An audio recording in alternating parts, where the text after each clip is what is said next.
بات کریں بھائی. وعلیکم السلام ورحمۃ اللہ وبرکاتہ. علیکم السلام. کیا ہے اس میں گرامی آپ کا حضور؟ اللہ تعالیٰ کا احسان ہے. کہاں سے کال کیا آپ نے؟ سلمان محمود میرا نام ہے، میں پاکستان لاہور سے. ان کے بعد محمد وحید الزمان صاحب کو لیں گے. جی جی سر، اللہ آپ کو عزت دے. کیا نام ہے آپ کا؟ میں معافی چاہتا ہوں. کیا اس میں گرامی آپ کا؟ آپ کی کال لک رہی ہے بھائی، آپ کی آواز نہیں آ رہی، فریز ہو گئی، پر فریز ہو گئے بھائی. جی بات کریں. صحیح، ابھی انفریز ہو گئی. بات کریں، بسم اللہ. جی حسن بھائی، سوال میرا تھا آپ سے، سوال تھا کہ اس میں گرامی کیا آپ کا؟ آپ کس شہر سے؟ سلمان محمود لاہور سے، پاکستان لاہور. جی سر سلمان بھائی، سوال کیا؟ جی حسن بھائی، پوچھنا یہ تھا کہ قبر کے متعلق میں جاننا چاہتا تھا کہ آپ کے نزدیک اہل شیعہ کے جو تو میں اس کے نزدیک قبر کی موٹائی، چوڑائی، لمبائی، اونچائی کتنی ہونی چاہیے؟ اس کا کیا حد ہے؟ خبر ابھی میرے ذہن میں نہیں. روایات باب دفن میں اس کی بہت ہے. جو لازمی ہے وہ یہ ہے کہ وہ مردہ جو ہے وہ کوئی حیوان اس کو نکال کے اس طرح اس کو دفن کرنا چاہیے کہ وہ کوئی حیوان اس کو نکال نہ سکے. مثلا کوئی جانور آتا ہے، اس کو نکالنے کی کوشش، اس کا گوشت کھانے کی کوشش کرتا ہے، وہ اس کے لیے ممکن نہ ہو. اور اگر زمین میں مثلا ایسا کہ اس میں آپ اس کو دفن نہیں کر سکتے کہ زمین بہت سخت ہے، سب پتھر ہی پتھر ہے، یا وہاں پہ برف ہے، زمین کھودنا ناممکن ہے، تو پھر اس کو زمین کے اوپر ہی ایسا اس کو ڈال کے اس کے اوپر آپ مٹی ڈال دیں.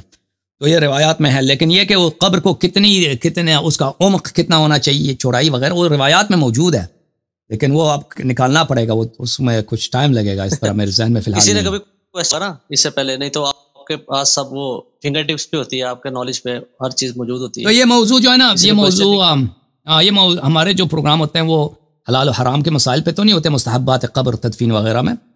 یہ پروگرام ہے عقائد پہ. ہمارے جو مسلمان بھائی، یہ مسئلہ امامات، خلافت، قرآن، عقائد، ان مسائل پہ اختلاف ہوتا ہے. کبھی کوئی اللہ کے صفات کے متعلق ان مسائل پہ سوال جواب ہوتا ہے. تو یہ مسئلہ جو آپ پوچھ رہے ہیں نا، یہ کتابوں میں اس کا نکالنا اتنا مشکل نہیں ہے، لیکن وہ کتاب جو ہے وہ دوسرے لائبریری میں، اس کو نکالنے میں کم از کم 5 منٹ لگیں گے، تو میں ابھی اس کی اتنی ضرورت نہیں ہے. جی بولیں آپ. نہیں سر، اللہ تعالیٰ آپ کو جزائے خیر دے، اللہ تعالیٰ جزائے خیر دے. بہت میں سنتا ہوں آپ کو کہ اسلام کے شدت پسند لوگ جو یہاں پہ آتے ہیں، پھر آپ کا پارا ہائی کرتے ہیں، لیکن پھر بھی آپ ان کو ٹھنڈا کر کے بھیجتے ہیں. وہ کہتے ہیں نا، علم شعور اور شعور میں آئین کا فرق ہے. وہ آئین علم ہے، وہ علم جس کے پاس آ جائے تو پھر وہ اس سے. اللہ آپ کو عزت ہے. آپ نے کیوں پوچھا قبر کے متعلق؟ میں سر اسے آگے بڑھنا چاہ رہا تھا نا، میں نے اس لیے پوچھا آپ سے. یہاں پہ روایت ہمارے پاس کتاب کافی میں، ان النبی صلی اللہ علیہ وآلہ وسلم نہا ان یعمق القبر فوق 3 اذرع. حضرت امام جعفر صادق علیہ السلام نے فرمایا کہ نبی صلی اللہ علیہ وآلہ وسلم نے فرمایا کہ قبر کو 3 ذراع سے، یہ ایک ذراع یہاں سے ہوتا ہے، کوہنی سے لے کر اس انگوٹھی، یہ انگلی ہے نا میرا درمیانہ والا، یہ درمیانہ والا انگلی اور کوہنی کے درمیان، اس کو عربی زبان میں 1 ذراع بولتے ہیں. اس سے 3 ذراع سے زیادہ آپ نہ کودیں. اچھا، حد القبر الى الترقوہ وقال بعضهم الى الثدی. قبر کے جو ہے یہاں تک ہے، یہاں تک انسان اس میں کھڑا ہو جائے نا، یہاں تک پہنچ جائے آپ کا. 3 اس سے زیادہ نہ ہو. اچھا، قال بعضهم قامت الرجل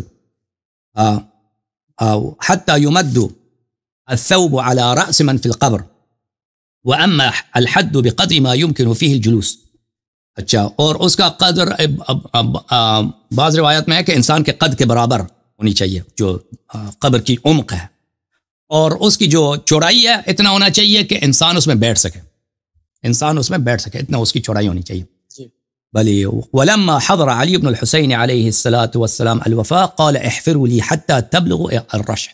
اچھا، روى اصحابنا ان حد القبر بلی، بس یہی روایت ہے ہمارے پاس. جی، قبر کے ہمارے پاس یہ روایت ہے کہ وہ جو اس کی ایک کوہان کی، اونٹ کی ایک کوہان کے مطابق اس کی قبر کی اونچائی ہونی چاہیے. اس لیے میں یہ جاننا چاہ رہا تھا کہ آپ کے پاس کیا روایت ہے، آپ کے پاس یہ مجھے فی الحال تو نظر نہیں آ رہا کہ اونٹ کی جو کوہان، اگر اونٹ کڑا ہے تو بہت اونچا ہے نا، وہ تو تقریباً بہت ایک بلڈنگ جیسے جتنا ہو جائے گا نا، ایک منزلہ مکان ہے تقریباً، اس اتنا ہوگا. وہ تو ایک انسان کے قد سے بہت اونچا ہے، وہ تو 2.5-3 میٹر بن جاتا ہے. مجھے نہیں معلوم، بہرحال یہ اس طرح ہے. آپ مجھے وہ سب روایات ہو سکتا ہے اور بھی روایات ہوں ابھی جو مجھے نظر آ رہا ہے کتاب وسائل الشیعہ میں حد القبر میں یا قبر کی جو سائز ہے میجرمنٹ ہے وہ یہی ہے ہمارے پاس. جی ہاں حسن بھائی تھوڑا سا آگے بڑھنا چاہتا ہوں. میں پوچھنا چاہتا تھا کہ نبی علیہ الصلوۃ والسلام نے اپنی وفات سے پہلے دین کو کامل کر دیا. کوئی ایسی چیز جو امت کو بتا کے نہ گئے ہوں, کوئی ایسا مسئلہ ہر چیز بتا کے گئے ہیں وہ؟ نہیں سب امت کو نہیں بتایا. دیکھیں یہ کہ کہنا کہ صحابہ کو سب کچھ بتا دی یہ تو ہے ہی بات غلط ہے. بہت سارے صحابہ تھے. یہ مسلم میں بھائی میں آپ کو دکھا دیتا ہوں کہ اتنے بڑے بڑے صحابہ تھے. ان کی بات کر لیتے ہیں, صحابہ کی بات کرتے ہیں, اہل بیت کی بات کر لیتے ہیں. جی بالکل. امیر المؤمنین علیہ الصلوۃ والسلام کو رسول اللہ صلی اللہ علیہ وآلہ وسلم نے سب علوم دے دیے. جتنے قرآن کی آیات, ان کی تفسیر, ان کا بطن اور خلقت کے احوال, اللہ تعالیٰ نے سب سے پہلے کیا خلق کیا, قیامت تک کیا آئے گا, جو رسول پاک صلی اللہ علیہ وسلم کو اللہ نے علم دیا تھا وہ دیا تھا. پھر حلال و حرام کے تمام مسائل نہ صرف بتائے پر بلکہ لکھا دیے. امیر المؤمنین علیہ السلام نے اپنے خط مبارک سے اور رسول پاک صلی اللہ علیہ وسلم کی دہن مبارک سے, ان کی زبان مبارک سے سب لکھ دیا انہوں نے. اور یہ ائمہ اہل بیت علیہ السلام کے پاس یہ سب موجود تھا اور موجود ہے. جی ہاں جی. آگے میں بھی جاننا چاہ رہا تھا کہ مولا علیہ السلام نے قبروں سے فیض حاصل کرنے کے کوئی طریقے بتائے ہیں, تو مجھے پہلے اس بارے میں بھی مجھے کچھ بتائیں. تو ہمارے ہاں مشکل میں پھنس گئے ہو کہیں پہ. دیکھیں امیر المؤمنین علیہ السلام کا وہی مقام ہے جو پیغمبر صلی اللہ علیہ وآلہ وسلم کا ہے. تو وہ اور ان کے پاس وہی معجزات تھے. سب معجزات جو نبی صلی اللہ علیہ وسلم کے پاس تھے وہ ان کے پاس تھے. لیکن ہم ان جیسے تو نہیں ہیں. ہمارے ہاں ہمارے کتب میں اہل بیت علیہ الصلوۃ والسلام کی جانب سے ائمہ معصومین علیہ السلام کے قبور کی زیارت کے بہت سارے روایات بہت زیادہ ہیں. یعنی ہمارے جو مسلمان بھائی ان کے کتب میں شاید زیارت کے جو روایات یا نہیں ہیں, اگر ہیں تو بہت ہی کم, نادر ہیں. ہمارے ہاں یہاں پہ پائے جاتے ہیں. ہاں نبی صلی اللہ علیہ وآلہ وسلم اور ائمہ اطہار علیہ السلام کے زیارت تم کس طرح کرو اور کن مہینوں میں زیارت مستحب ہے. مختلف سال کے مختلف مہینوں میں مختلف زیارت کے الفاظ وہ مختلف ہوتے ہیں. تو یہ بنہایت تفصیل کے ساتھ دور سے آپ کیسے زیارت کریں, قریب سے کیسے زیارت کریں, وہ موجود ہیں. اور اس میں جس کی زیارت ہوتی ہے اس سے خطاب کس انداز کس ادب کے ساتھ کیا جاتا ہے وہ نہایت تفصیل کے ساتھ ہمارے کتب میں موجود ہے. ٹھیک ہے نا. وہ مثلا بحار الانوار میں کتاب الحج والزیارہ جو ہے وہ کئی مجلدات پر ہے. کتاب کامل الزیارات جو ہے وہ بہت ہی مفصل, اس میں زیارات بہت زیادہ ہے. اچھا اس کے علاوہ اللہ آپ کا بھلا کرے المزار الکبیر لابن المشہدی وہ کتاب اس میں ہے. تو اس میں بہت سارا ہے کہ آپ زیارت کس طرح انداز سے کریں اور کس طرح صاحب قبر سے وہاں پہ جو یا امام یا نبی صلی اللہ علیہ وآلہ وسلم پہ مدفون ہے, سلام کیسے پڑھنی ہے, آداب کے ساتھ. اور وہ نہایت ہی فصیح ہیں, نہایت ہی بلیغ ہیں. اور اس طرح ان میں اہل بیت علیہ السلام کی معرفت, رسول اللہ صلی اللہ علیہ وسلم کی معرفت ہے جو کیونکہ اس میں وہ بہت ساری کم جگہوں میں اس طرح ملتی ہے. اور پھر ان سے استغاثہ کرنا وہ سب موجود. بالکل عقیدہ ایسا ہی ہے کہ آپ اللہ کے نیک بندے اولیاء کرام کے آپ جب جانا ہے تو آپ نے کس طرح اس کو ادب سے صلاۃ والسلام پڑھنا ہے. میرا مقصد یہ تھا کہ ان سے گفتگو کرنا, یا وہ آپ کی مدد کر رہے ہیں. آپ میرے کوشچن کو سمجھ چکے ہوں گے کہ میں کیا پوچھنا چاہ رہا ہوں. جی میں پوچھنا چاہ رہا ہوں کہ نبی علیہ السلام نے یا مولا علی علیہ السلام نے کوئی ایسی چیز بتائی ہے کہ آپ مشکل میں پھنس گئے ہیں تو آپ نے صرف اس قبر پہ جانا اور وہیں سے آپ کو ملے گا؟ نہیں یہ نہیں بولا کہ صرف وہاں پہ جانا ہے, نہیں اس طرح نہیں کہ صرف, لیکن یہ ہے کہ آپ یہ ضروری نہیں کہ صرف آپ ادھر جائیں نا, صرف وہ یہ نہیں ہے اس کے صرف ادھر جانا, لیکن وہاں پہ جانے کا آپشن آپ کے پاس ہے. ایک منٹ میں آپ کو دکھا دیتا ہوں. جی جا تو سکتے ہیں سر, جانے کی تو کوئی ممانعت نہیں ہے, جا تو سکتے ہیں. یا میں آپ کو دکھا دیتا ہوں.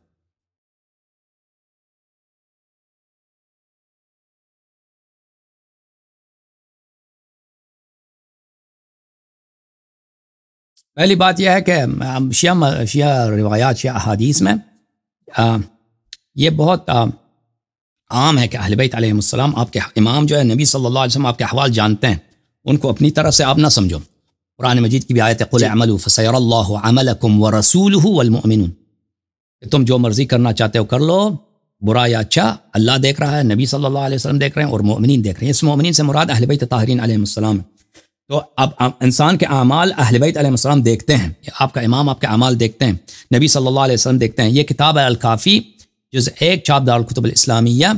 بلی حضرت امیر المؤمنین علیہ السلام کا یہ جملے ہیں, علم یفتنی ما سبقنی ولم یعزب عنی ما غاب عنی, کہ جو واقعات مجھ سے پہلے ہوئے ہیں ان سے میں لا علم نہیں ہوں. ولم يعزب عنی ما غاب عنی, اور جو جن جگہوں پہ میرا حضور نہیں ہے, جہاں سے میں غائب ہوں, ان کا مجھے علم ہے, وہ مجھ سے اجنبی نہیں ہے.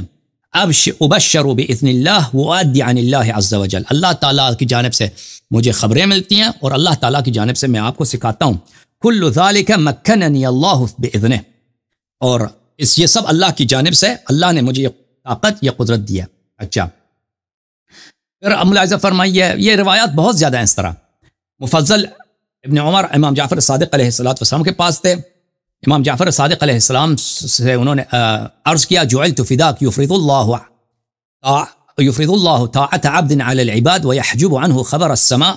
کیا ایسا ہو سکتا ہے کہ کوئی شخص کو اللہ تعالیٰ اس کو اپنا حجت بنا دے, سب بشر پہ اس کا اپنا امام بنا دے, اور اس سے اخبار غیب اس سے محروم رکھے, آسمان سے جو اخبار آتی ہیں اس سے ان کو محروم رکھے. تو امام علیہ السلام نے فرمایا, لا اللہ اکرم وارحم وارأف بعباده من ان يفرض طاعت عبد على العباد ثم يحجب عنه خبر السماء صباحا ومساء. یہ اللہ کے رحمت کے خلاف ہے, اللہ کے کرم کے خلاف ہے, اور اللہ کی رأفت کے خلاف ہے کہ اگر کسی شخص کو امام بنا دے سب مسلمانوں پر, اور اس لیڈر کو یہ علم نہ دے کہ وہاں پہ لوگ کن حالات میں ان کے پہ کیا گزر رہی ہے, صبح و شام آسمان سے اس کو خبر نہ پہنچے. اچھا, آپ کی خدمت میں ایک اور حدیث میں دکھا دوں.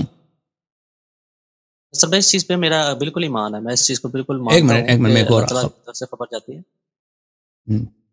ملاحظہ فرمائیے, کتاب بصائر الدرجات فی فضائل آل محمد علیہ السلام, یہ کافی سے بھی پرانا کتاب ہے. یہاں پر یہ حدیث میں آپ کو دکھا دیتا ہوں. یہ سب اس میں حدیث بہت زیادہ ہیں اس موضوع پر. صفحہ نمبر 126 میں, ان اللہ اجل واعظم من ان يحتج بعبد من عباده ثم يخفى عنه شيئا من اخبار السماء والارض. اللہ تعالیٰ یہ اللہ تعالیٰ کی بڑائی کے خلاف ہے, اس کی عظمت کے خلاف ہے کہ کسی کو لیڈر بنا دے زمین والوں کا, اور اس سے اخبار زمین اور اخبار آسمان جو غیبی اخبار ہوتے ہیں اس سے ان کو چھپا دے. اچھا, ملاحظہ فرمائیے, فی الائمہ علیہم السلام انه تعرض علیہم الاعمال فی امر العمود الذي يرفع للائمہ وما يصنع بهم في بطون امہاتهم. یہاں پہ کہ امام علیہ السلام رفع له منار من نور یرا اعمال العباد. جو امام ہوتا ہے, پیغمبر ہوتا ہے, اس کے سامنے ایک نور کا ایک کالم ہوتا ہے, اس میں سب لوگوں کے اعمال اس کو نظر آ جاتے ہیں. اچھا, وہ کس طرح سے ہمیں نہیں معلوم, وہ اللہ تعالیٰ کے حکم سے اس کی روایت بہت زیادہ ہیں کہ سب اعمال وہ دیکھتے ہیں. اچھا, وہ جو یہ دو روایت بہت زیادہ. اچھا, اب ان سے طلب کرنا, شفاعت طلب کرنا, اب سن لیجئے. اچھا, میں ایک منٹ میں آپ کو دکھا دیتا ہوں. ان سے استغاثہ کرنا, ان سے مانگنا کوئی چیز. پچھلے نشست میں بھی میں نے دیکھ رہا تھا, لاسٹ پروگرام آپ کا, وہ کراچی کے ایک بھائی تھے, ان سے آپ بھی بات کر رہے تھے, لیکن کوئی تسلی بخش جواب نہ, ان سے کوئی سوال ایسا پوچھا نہ آپ نے ان کو کوئی ڈائریکٹ ایسا کوئی جواب دیا, وہ بیچ میں گول مول ہو گئی بات. میں دراصل چاہ رہا ہوں کہ شارٹ جواب ہو تاکہ سننے والوں کو جلدی پتہ لگ جائے. ابھی دکھا دیتے ہیں نا بھائی, آپ انتظار کریں نا بھائی. میں تو جتنا آپ کو دیکھوں مجھے تو اتنا سکون ملتا جا رہا ہے. میں تو آپ کو دیکھتا رہوں گا, لیکن باقی جو لوگ ہیں کیوں میں لگے ہوئے ہیں, میں تو آپ کو دیکھتا ہوں, آپ کا ایکسنٹ آپ کو مجھے بڑا پسند آیا سر. آپ کا جو کئی آپ ایسی کڑوی باتیں بھی کر جاتے ہیں میٹھے لہجے میں, پتہ ہی نہیں چلتا. اللہ آپ کو عزت, میں آپ کو یہ دکھا دیتا ہوں. اللہ تعالیٰ آپ کو جزا دے سر.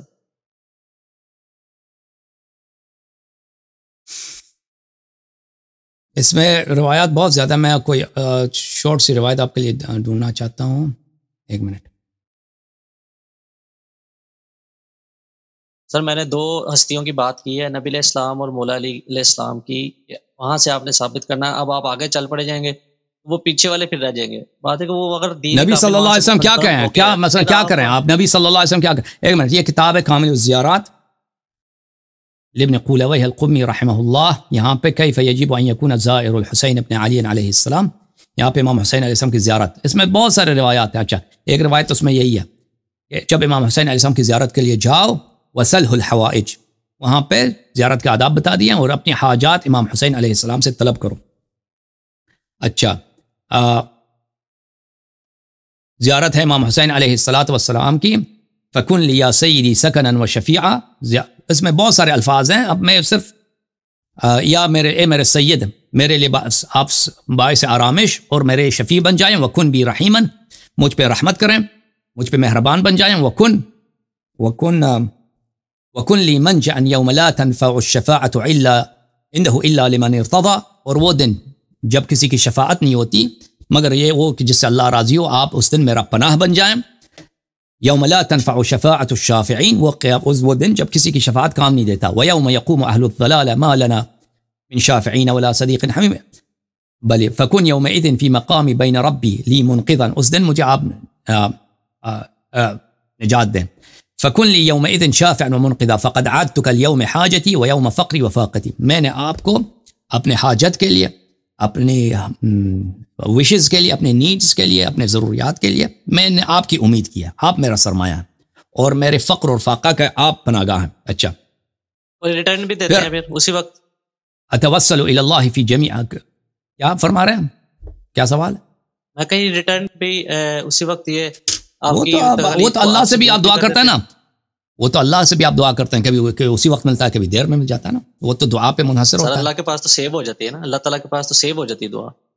کوئی بات نہیں, اگر آپ نبی صلی اللہ علیہ وسلم سے کوئی چیز طلب کریں وہ آپ کی مصلحت میں نہیں ہے, اگر وہ نہ دیں تو ان کا احسان ہے, ٹھیک ہے نا. وہ تو اللہ کے حکم کے بغیر تو نہیں دیتے. آپ ابھی اگر نبی صلی اللہ علیہ وسلم ابھی حیات میں ہوتے, آپ ان سے کوئی چیز طلب کرتے, وہ عطا نہ کرتے, اس کا مطلب یہ تو نہیں کہ نبی صلی اللہ علیہ وسلم کے پاس نہیں ہے وہ چیز, یا وہ کمزور ہیں, یا وہ عطا کرتے ہیں. بالکل نہیں, ضروری نہیں عطا کریں, بالکل ضروری نہیں عطا کریں. وہ دیکھیں گے کہ آپ کی مصلحت میں کیا ہے, ٹھیک ہے نا. وہ دیکھیں گے کہ اس کا کوئی فائدہ ہے آپ کو, کیونکہ انسان ہمیں تو پتہ نہیں ہوتا کہ ہم تو اور چیز طلب کرتے ہیں نا. ہم بیٹھتے ہیں ابھی آپ دعا کریں کہ بھئی مجھے اتنے دے دو, اتنے پیسے دے دو, یہ دے دو, وہ آپ کو پتہ نہیں ہے. وہ اگر وہ آپ کو مل جائیں وہ آپ کے ضرر میں ہوں. بہت سارے لوگ ہیں, ان کی جنگ ہے حسن بھائی, یہ جو مین جنگ ہے جو آپ اس وقت لڑ رہے ہیں اس کے خلیفہ کے بارے میں, تو یہ جنگ کیوں نہیں ختم کر لی گئی؟ نبی علیہ السلام سے پوچھ کیوں نہیں لیا گیا, قبر سے پوچھ کیوں نہیں لیا گیا کہ کون خلیفہ بنے گا کون نہیں بنے گا؟ اگر وہ بن بھی گیا, چلو وہ بن بھی گیا, تو دوبارہ نبی صلی اللہ علیہ وسلم مثلا جو زندگی میں بتا کر گئے ہیں ان کے تو ہدایات بہت ہے نا. نبی صلی اللہ علیہ وسلم مرنے کے بعد انہوں نے اپنے لیے حجت بنایا کس کو؟ اہل بیت علیہ السلام کو.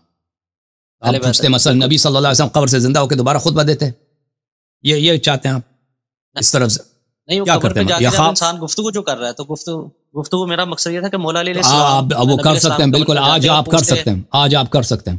اب ہمارے پاس بہت سارے دعا ہیں کہ آپ کو نبی صلی اللہ علیہ وسلم خواب میں نظر آ جائیں گا. آپ بہت سارے لوگوں نے تجربہ کیا ہے, اس حقیر نے خود میں نے تجربہ کیا. خواب کی بشارات تو بالکل حقیقت ہوتی ہیں. آپ نبی سے پوچھ لیں, اگر وہ آپ بتا دیں گے تو بتا دیں گے آپ کو, ٹھیک ہے نا. تو نبی صلی اللہ علیہ وسلم آپ کیسے کہتے ہیں کہ نہیں پوچھا, آپ کیوں کہتے ہیں کہ نہیں پوچھا گیا؟ آپ کو کہاں سے پتا کسی نے نہیں پوچھا؟ دیکھیں وہ خواب جو ہے نا حجت نہیں ہوتی. ابھی میں کہہ دوں کہ مجھے خواب میں نظر آیا کہ فلاں جہنم میں تھے, آپ مانیں گے یا دوسرے مانیں گے؟ وہ کہیں گے یہ جھوٹ کہہ رہا ہے. بھائی وہ کون کہتا ہے کہ خواب کو, اگر ابھی شیعہ علماء شروع کرتے ہیں خواب نقل کرنا, تو آپ کے علماء کے لیے مشکل ہے, وہ خواب نقل کرنا شروع کر دیں. وہ کہتے ہیں ہمیں بھی خواب میں, وہ کرسچن بھی شروع کریں گے, وہ کہیں گے ہمیں بھی خواب میں نظر آیا. اب کون ثابت کرے گا اس کو خواب میں نظر نہیں آیا؟ تو جھوٹ ہو جائے گا نا. نہیں, آپ کو پھر کون ثابت کرے گا کہ یہ جھوٹ ہے؟ بھائی ابھی وہابی آ کے نا وہ کر دیں بھائی کہ ہم نے خواب میں دیکھا, پیغمبر نے کہا کہ جو استغاثہ کرتا ہے وہ کافر ہے. آپ کہاں سے ثابت کریں گے کہ اس نے خواب میں نہیں دیکھا؟ نہیں, ایسا کچھ نہیں ہے. کوئی یہودی آ کے دعا کرے گا کہ بھئی ہم نے خواب میں دیکھا ہے کہ حضرت موسیٰ علیہ السلام نے خود کہا کہ اسلام باطل ہے. وہ بھئی آپ ثابت کریں گے اس نے خواب میں نہیں دیکھا؟ وہ تو کہے گا جیسے آپ اپنے علماء ثابت نہیں ہو سکتا. بالکل, وہ خواب جو ہے نا, آپ کہتے ہیں کہ وہ خواب میں کسی نے پیغمبر, لوگوں نے پوچھا ہے پیغمبر سے, میں نے بالکل پوچھا ہے. آپ پیغمبر صلی اللہ علیہ وسلم کا دروازہ بند نہیں, آپ پوچھ سکتے ہیں, لیکن اس خواب کو نقل کرنے کا کیا فائدہ ہے؟